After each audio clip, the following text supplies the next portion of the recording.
हमारे साथ में सुदेश आर्य जी हैं, प्रदेश प्रभारी बीएसपी दिल्ली से। सर, ये जो भारत की राजधानी दिल्ली में है, हमारी बीएसपी कमज़ोर पड़ी है, इस पर तो मैं बात करूंगा, लेकिन आज मान्यवर साहिब कांशीराम जी की पुण्यतिथि पर हम सभी यहाँ श्रद्धांजलि के लिए आए हुए हैं बहुजन प्रेरणा केंद्र पर। और यहाँ तस्वीरें हम देख रहे हैं, मतलब तस्वीरों में हम देख रहे हैं इतनी अच्छी विशालकाय मूर्तियाँ यहाँ लगी हुई हैं। क्या दिशा निर्देश देंगे सर समाज को कि अपना लोकतंत्र लेकर आए, और मान्यवर साहिब कांशीराम जी ने जो संघर्ष किया है वो हमारे लोकतंत्र को जरूर बताएं। पहले तो आपके चैनल के माध्यम से मैं अपने रहबर मसीहा परम पूजनीय परम महानायक मानवर कांशीराम साहब को नमन करता हूं। आज उनका जो 15वां परिनिर्वाण दिवस है, उनको श्रद्धांजलि पुष्प अर्पित करता हूं। आज दिल्ली में पूरे भारत में मानवर कांशीराम साहब किसी एक बंधन में बंधे हुए व्यक्ति नहीं थे। उन्होंने इस देश में वाकई में इस देश के लोगों के लिए काम किया। इस देश के बहुजन समाज जो हजारों जातियों में फैला हुआ समाज है, उनको एकजुट काम करने के लिए काम किया। और सच पूछे तो कई नारे आपने देखे होंगे कि बाबा साहब का दूसरा नाम कांशीराम, कांशीराम। जी बिल्कुल। तो हकीकत में बाबा साहब अम्बेडकर साहब के अगर सपनों को अगर किसी ने पूरा किया है तो वो मानवर कांशीराम साहब हैं। और मानवर कांशीराम साहब के जो उद्देश्य को पूर्ण करने वाली परम आदरणीय बहन कुमारी मायावती जी हैं, जो अभी तक लगातार उनके साथ खड़ी हुई थी संघर्ष साथ में, अभी तक कारवा को लेकर चल रही है। पूरे भारत की बात करें, आज मानवर कांशीराम साहब के परिनिर्वाण दिवस पर पूरा देश उनको श्रद्धा सुमन अर्पित कर रहा है। क्यों कर रहा है? कि उन्होंने हम लोगों को जीवन, संघर्ष, सत्ता, हुक्मरान और इन सभी की पावर, संविधान की लोकतंत्र में, डेमोक्रेसी में क्या ताकत होती है, उन सभी ताकत को उन्होंने एहसास दिलाया था। तो हम सभी एकजुट किया है। और एकजुट करने का नतीजा ये है कि दिल्ली में जो अभी आप सब शुरुआत में आपने शब्द यूज़ किया कि कमज़ोर, हम कमज़ोर पहले भी नहीं थे, आज भी नहीं है। हमारी आज भी सत्ता, देखो सत्ता ही सब कुछ नहीं है। कांशीराम साहब का संदेश था कि हम पहले संगठित तो हो लें, हमको संगठित होना है, संघर्ष करना है और फिर सत्ता की तरफ चलना है। तो दिल्ली में अभी संघर्ष करने की ज़रूरत है। अगर आपका चैनल वाकई में ईमानदारी से बहुजन मसीहाओं को समर्पित है तो हमारा तो आपसे यही आग्रह है कि इस चैनल के आप झुग्गियों तक ले जाओ, मलिन बस्तियों तक ले जाओ, गरीब लोगों तक ले जाओ और उनको बताओ कि कैसे मानवर कांशीराम साहब ने जो 5-6 तस्वीरें आपको ऊपर दिखाई देती होर्डिंग पोस्टर पे, वो किन लोगों की है, क्या उद्देश्य था उनका। सिर्फ सत्ता पे काबिज होना हमारा उद्देश्य नहीं है। अगर ऐसा हो रहा होता, आज हमारे 14 सांसद हैं पार्लियामेंट में, 4 राज्यसभा में और 10 लोकसभा में, 2-2 सांसदों वाले तो मंत्री बने पड़े हैं, तो हम भी सरकार में शामिल हो जाते हैं। लेकिन हमारी नेता, हमारी रहबर माननीय बहन जी इस पूरे महापुरुषों के कारवां को मानवर कांशीराम साहब के आंदोलन को सक्रियता से आगे चला रही हैं। और इसीलिए चला रही हैं कि वो अपने लिए नहीं, इस देश के नीचे गरीब, कमज़ोर, दलित, पिछड़े और जो गरीब अल्पसंख्यक समाज है, जो गरीब सबड़ समाज है, उन सभी की आवाज़ बनी हुई है। हम अपने लिए राजनीति नहीं कर रहे हैं, हम उस समाज के लिए कर रहे हैं जो लोग वाकई में हसीब हैं, जो लोग वाकई में संविधान को ख़त्म करने की साजिश करते हैं, उनको हम ख़त्म करने की बात कर रहे हैं। हमारा कहना है कि अगर वाकई हम संविधान को मानते हैं, बाबा साहब की आइडियोलॉजी को मानते हैं, कांशीराम साहब को मानते हैं, आज उनको संकल्पित अगर श्रद्धांजलि अर्पित करना चाहते हैं, तो सबसे पहले हमको खुद को, जो आपने देखो बहुत सारे यहाँ संगठन बने हुए हैं और ये हकीकत में कांशीराम साहब और बाबा साहब के दुश्मन हैं। भारत में जितने भी संगठन बने हुए हैं, हकीकत में वो दुश्मन है बाबा साहब और कांशीराम साहब के। और इन्हीं लोगों ने अपने पेट भरने के लिए, और पहले भी होता रहा है, बाबा साहब को भी धोखा लोगों ने दिया, पढ़े लिखे लोगों ने, कांशीराम साहब को भी पढ़े लिखे लोगों ने धोखा दिया, और बहन जी को भी पढ़े लिखे लोग ही धोखा दे रहे हैं। तमाम ऐसे भी सांसद आपने देखा होगा कि चले गए सपा में, तमाम लोग, जब बहन जी ने क्या नहीं दिया उन लोगों को, मानवर कांशीराम ने क्या नहीं दिया उनको, पार्टी ने उनको अर्श से फर्श से अर्श तक पहुँचा दिया और उन लोगों ने इस पार्टी मूवमेंट को धोखा दिया। इसका मतलब लोग बिकते हैं, बहुजन समाज पार्टी ना बिकी है, ना टूटेगी, ना कमज़ोर हुई है। और दिल्ली प्रदेश में भी एमसीडी वाले आने वाले चुनाव में आपको मजबूती देखने को मिलेगी। जो आपने पीछे की अवधारणा माइंड में बना रखी है, उस अवधारणा को हम तोड़ने का काम करेंगे। और मानवर कांशीराम साहब का जो उद्देश्य था कि 1971 में मानवर कांशीराम साहब इस आंदोलन लेकर चले थे और हम 2021 में खड़े हैं, इसका मतलब हम लोग प्लेटिनम जुबली मना रहे हैं उनकी। 14 अक्टूबर को उन्होंने 1971 में इस बामसेफिया नाम का एक ग्रुप बनाया था और 1978 में उन्होंने बामसेफ बनाई थी। पूरे संघर्ष और पूरी संकल्पता के साथ पूरा रिसर्च की उन्होंने, और रिसर्च के बाद उन्होंने 1978 में बामसेफ बनाई। फिर उसके बाद आपने देखा होगा DS4 बनाई, BVF साथ में बनाई, कि हमारे पास वॉलंटियर फोर्स भी होना चाहिए हमारे लोगों को सुरक्षा देने के लिए। और उन सभी पूरे पैरामीटर्स तैयार करने वाले मानवर कांशीराम साहब जो कितने बड़े विद्वान थे, वाकई साइंटिस्ट दिमाग था उनका। कि उन्होंने पूरा घेरा तैयार किया। एक वॉलंटरी फोर्स होनी चाहिए, एक गैर राजनीतिक जड़ें को मजबूत करने के लिए वामसेफ होनी चाहिए, एक राजनीतिक उठापटक और राजनीतिक समझ के लिए DS4 बनाई शुरुआती तौर पर। और ये सब कुछ लोग जब समझने लगे तब बहुजन समाज पार्टी 1984 में बना के हम लोगों को दी, और आज देश की तीसरी राष्ट्रीय बड़ी पार्टी है। गर्व होना चाहिए। हम कमज़ोर नहीं हैं, आप और मीडिया वाले लोग हमको कमज़ोर समझते हैं। हकीकत में अगर आप अपने आप को कमज़ोर समझने लगोगे तो समझे रहो। हम नहीं समझते, हम कभी गिरते नहीं, डरते नहीं। हम कहते हैं बहुजन समाज पार्टी पहले भी ताकतवर थी, आज भी है और आगे भी रहेगी। और इस आंदोलन को बहन जी खूबसूरती से लेकर चल रही हैं। नहीं तो क्या जरूरत थी पंजाब में एक दलित मुख्यमंत्री 70 साल में बनाने की? पहली बार 35% आबादी आज से थोड़ी वहाँ पर है पंजाब में। लेकिन जैसे बहुजन समाज पार्टी और अकाली दल का समझौता हुआ, वैसे ही कांग्रेस भाजपा में होड़ मच गई कि किसी तरह इस दलित का जो संगठन है, दलितों के जो वो संगठन है, उसको अलग किया जाए या विखंडित किया जाए। आपने तेलंगाना में देखा होगा, एक IPS जो अपना समय से पूर्व पहले जो पूरे स्टेट का हेड था पुलिस का, उसने समय से पहले अपने रिटायरमेंट ली। और वो चाहता तो 7.5 लाख लोग जो उसके लोग आए थे उसकी भीड़ में, वो चाहता भाजपा में शामिल हो जाता, चाहता कांग्रेस में, चाहे तो वहाँ रेड्डी योग पार्टी की कांग्रेस रेड्डी है उसमें शामिल हो जाता। लेकिन वो बाबा साहब आइडियोलॉजी, मानव साहब की आइडियोलॉजी और बहन जी के पूरे नीतियों में विश्वास करते हुए वो बहुजन समाज पार्टी साथ उसने 7.5 लाख लोगों के साथ ज्वाइन की। ये मानक है। और आज जो लखनऊ आपने देखा, आज दिल्ली में देखा, सुबह से आपने देखा होगा यहाँ 4, 5, 10, 50, 100, 200, 500 लोग आते थे मानव साहब के परिनिर्वाण दिवस पर। तो इस बार क्या आपको बदलाव दिखा? झांकियाँ निकल रही हैं, बसें रोकी जा रही हैं, बाइकें रोकी जा रही हैं, कारें रोकी जा रही हैं, लोग पैदल चल के आ रहे हैं। इसका मतलब बदलाव है। तो स्वीकार खुद को करना पड़ेगा। जैसा आप हम लोग चश्मा लगा लेते हैं, हमको वैसा ही दिखाई देता है।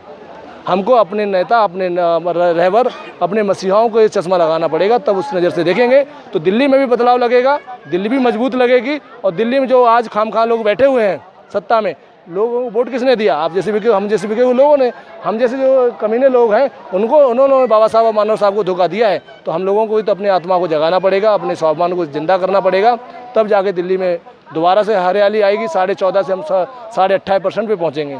और ये दावे के साथ कहता हूँ, MCD चुनाव में मैं दिल्ली प्रदेश प्रभारी तौर पर मैं यहाँ पर वो काम करके जाऊँगा जो अभी तक आपने 10 साल 12 साल में नहीं देखे होंगे। मैं इन शब्दों के साथ विदा लेता हूँ। जय भीम, नमो बुद्धाय। धन्यवाद। हमारे साथ में एंटी क्राइम न्यूज़ चैनल पर ये थे सुदेश आर्य जी। थोड़ा अच्छा है। हेलो फ्रेंड्स, हमारे साथ में एक बुजुर्ग शख्सियत हैं, काफ़ी अच्छी नॉलेज इनके पास में होगी। बात करते हैं बहुजन प्रेरणा केंद्र में आए हुए हैं मान्यवर साहिब कांशीराम जी की पुण्यतिथि पर श्रद्धांजलि अर्पित करने के। जय भीम प्रिय मित्रों, आज मेरा नाम JP जयंत है और मैं एडवोकेट हूँ सुप्रीम कोर्ट में। तो आज ये प्रेरणा स्थल पर मान्यवर कांशीराम जी की जो युग परिवर्तक थे और जिन्होंने देश में बदलाव, चेंज की लहर दौड़ाई, तो उस प्रेरणा केंद्र में आज मैं बहुत सारी संख्या में यहाँ लोग हैं, मैं भी इसे यहाँ पर आया हूँ। उनका परिनिर्वाण दिवस मना रहे हैं लोग। तो मैं सबसे पहले धन्यवाद करता हूँ आपके इस TV चैनल का कि आपने मुझे मौका दे रहे हैं। मैं ये कहना चाहता हूँ कि मान्यवर कांशीराम जी एक ऐसे शख्सियत थे, एक ऐसे महान हस्ती थे जिन्होंने बदलाव, चेंज के लिए और परिवर्तन के लिए एक नई राह दिखाई, एक नया रास्ता। कोई हस्ती आए हैं तो वो मान्यवर साहिब कांशीराम जी आए हैं और एक बहुत ही अनोखे और ख़ास रूप में आए हैं। जी हाँ, मैं मानता हूँ कि मान्यवर कांशीराम जी ही एक ऐसे व्यक्ति थे जिन्होंने देश में सामाजिक बदलाव के लिए, परिवर्तन के लिए लड़ाई लड़ने का कार्य किया। और आज जो स्थिति है, उन्होंने साफ कहा था कि हमारा बहुजन समाज पार्टी, जिन्होंने उनकी स्थापना की थी, ये जो बहुजन समाज पार्टी है ये चेंज चाहती है, बदलाव चाहती है और मतलब ये सामाजिक परिवर्तन चाहती है। और दूसरी पार्टियां जो है ना, वो स्टेटस को मेंटेन करना चाहती हैं, यानी जो कुछ पहले से ही मतलब है उसी समाज व्यवस्था को वो कायम रखना चाहते हैं, स्टेटस को रखना चाहते हैं। इसलिए बहुजन समाज पार्टी ही एक ऐसी पार्टी है जो सामाजिक परिवर्तन और राजनीतिक परिवर्तन के जरिए देश में बदलाव चेंज लाना चाहती है। तो माननीय काशीराम जी की शख्सियत वो एक युग परिवर्तक थे। वो एक ऐसे महान हस्ती थी जिनका युग युग तक कोई भी उनके बराबर का सानी नहीं होगा, ऐसा मेरा मानना है। आज बहुजन समाज पार्टी काफ़ी मतलब शक्ति से आगे बढ़ रही है। सॉरी, मैं माफ़ी चाहूँगा आपसे। मैं इतना जानना चाहता हूँ सर, जो हमारा लोकतंत्र है वो उतना नहीं जानता, क्योंकि इतिहास से, स्कूलों से, हर जगह से ये नॉलेज पूरी तरह से गायब की गई है। लोग ये जानते ही नहीं है मान्यवर साहेब कांशीराम हैं कौन, थे क्या। हम महानगर में हैं, दिल्ली में हैं, भारत की राजधानी में हैं, तो थोड़ा बहुत हम जानते हैं। हम सोशल मीडिया में हैं तो हम जानते हैं, अन्यथा लोग बिल्कुल नहीं जानते कि मान्यवर साहिब कांशीराम की नाम की कोई हस्ती रही है। बाबा साहेब ने संविधान लिखा, इतना तो लोगों को पता है, सबसे ज़्यादा एजुकेटेड व्यक्ति रहे ये पता है, लेकिन क्या क्या हुआ, कैसे कैसे उन्होंने परिवर्तन किया समाज के लिए, इसके विषय में बारीक जानकारी दीजिए सर, सटीक जानकारी। हाँ, इस विषय में देखिए, ये आप बिल्कुल ठीक कह रहे हैं कि माननीय काशीराम जी के बारे में अधिक जानकारी नहीं है। ये लोकतांत्रिक जो व्यवस्था है, ये जो डेमोक्रेटिक, वहाँ पर जिसके हाथ में सत्ता होती है उसे वो ही अपनी पार्टी का प्रचार करते हैं या और अपने महापुरुषों का प्रचार करते हैं। अगर हमारी पार्टी बहुजन समाज पार्टी की सत्ता आएगी तो डेफिनेटली हम अपने महान हस्तियां हैं, जय कांशीराम जी, बाबा साहब अम्बेडकर या पेरियार जी या और दूसरे हैं, इनके बारे में हम प्रचार और प्रसार करेंगे। और स्कूलों में भी मतलब सिलेबस में इसके लिए हम स्कूलों में जो सिलेबस है उसमें ऐसी मतलब इस तरह की विचार जानकारी देंगे कि माननीय काशीराम जी ने देश के लिए और बहुजनों के लिए क्या क्या किया और आगे क्या करने वाले योगदान रहा है। हाँ, उनका तो घर तक छोड़ा है, सरकारी नौकरी छोड़ी है, सारे सुख छोड़ दिए हैं, जीवन भर शादी नहीं करी उन्होंने। हाँ, तो उन्होंने ये प्रण लिया था कि भाई मैं अपने जीवन भर अब कोई मतलब जीवन भर विवाह नहीं करूँगा और मैं अपने घर पर नहीं जाऊँगा और मैं कोई अकाउंट नहीं खोलूँगा, है ना, अपना पैसा कोई मेरे नाम में अकाउंट नहीं होगा। तो इस तरह से ऐसी दृढ़ प्रतिज्ञा करने वाला जो पुरुष है, मैं शायद युगों में मतलब बहुत वर्षों में एक आध ही पैदा होता है। और ये हमारा सौभाग्य है कि हम उनके बताए हुए रास्ते पर चल रहे हैं। और आज करोड़ों की तादाद में लोग हैं जो बहुजन समाज पार्टी से जुड़ रहे हैं और आगे भी जुड़ने वाले हैं। तो ये एक कारवां है जो उन्होंने जो रास्ता दिखाया है, जो हमें मार्ग बताया है, उसके लिए हम आगे बढ़ते जाएंगे और बढ़ रहे हैं। और इस विषय में जहाँ तक उनके जानकारी की बात है, तो वो उनके बारे में जानकारी तो तभी संभव है जब हम सत्ता में आए, या फिर हमारे जो रिसोर्सेज हैं, हमारी जो पार्टी है वो तो भरपूर प्रयास कर ही रही है। अब ये प्रेरणा स्थल बनाया हुआ है, इतना सुंदर है, जिसका अगर जो यहाँ आएगा वो तो कभी भूल ही नहीं सकता कि माननीय काशीराम जी के क्या कार्य थे और मायावती जी क्या कार्य कर रही हैं। तो इस तरह से हमारा मतलब जागृति पूरे भारत में बहन जी प्रधानमंत्री पद पे आ जाती है तो वाकई निश्चित तौर पर देश में परिवर्तन आएगा। बिल्कुल बिल्कुल, ये बात सही है कि अगर कुमारी मायावती जी अगर आ जाती हैं, प्राइम मिनिस्टर बन जाती हैं, तो एक अभूतपूर्व परिवर्तन होने वाला है। और पूरे देश में जहाँ पर सामाजिक कार्यों में जो सामाजिक बदलाव आएगा वो बहुत सुंदर तरीके से होगा। और ये एक ऐतिहासिक दिन होगा जब मायावती मतलब प्रधानमंत्री बनेंगी। और ऐसा होगा, ऐसा मतलब हम सब बहुजन समाज के लोग सोचते हैं कि ऐसा समय आने वाला है जब मायावती जी प्रधानमंत्री बनेंगी और इस देश का जो कल्याण है, इस देश को एक नई दिशा दे कर के पूरे विश्व में एक अद्वितीय स्थान इनको मिलेगा, ऐसा मेरा मानना है। तो मैं ये कामना करता हूँ कि आगे जा कर के मायावती जी प्रधानमंत्री बने, चीफ मिनिस्टर बने और ये जो है ना इस देश में जो बदलाव की लहर है उसको इसको करें और सब। हाँ, तो इसके लिए साथियों हमारे साथ में बहुत ही बुजुर्ग शख्सियतें हैं, वो यहाँ प्रेरणा स्थल पर आए, मान्यवर साहिब कांशीराम जी के विषय में उन्होंने आपको जानकारी दी और देश के लिए क्या ज़रूरी है, भारतीय लोकतंत्र के लिए क्या ज़रूरी है, ये सब जानकारियाँ उन्होंने दी हैं। और आपको ये भी बताया कि यहाँ पर यदि आप आते हैं प्रेरणा स्थल पर तो आप यहाँ की जो ये भव्य मूर्तियाँ लगी हुई हैं, मान्यवर साहिब कांशीराम जी का कार्यकाल संबंधित यहाँ पे एक दिखाया गया है, चित्रांकन किया गया है, मूर्तियों के माध्यम से आपको दर्शाया गया है। बहन जी की मूर्ति है, ये सब देखकर आपके मन को एक सुकून मिलेगा और आपको एक गौरव करने के लिए दिशा मिलेगी।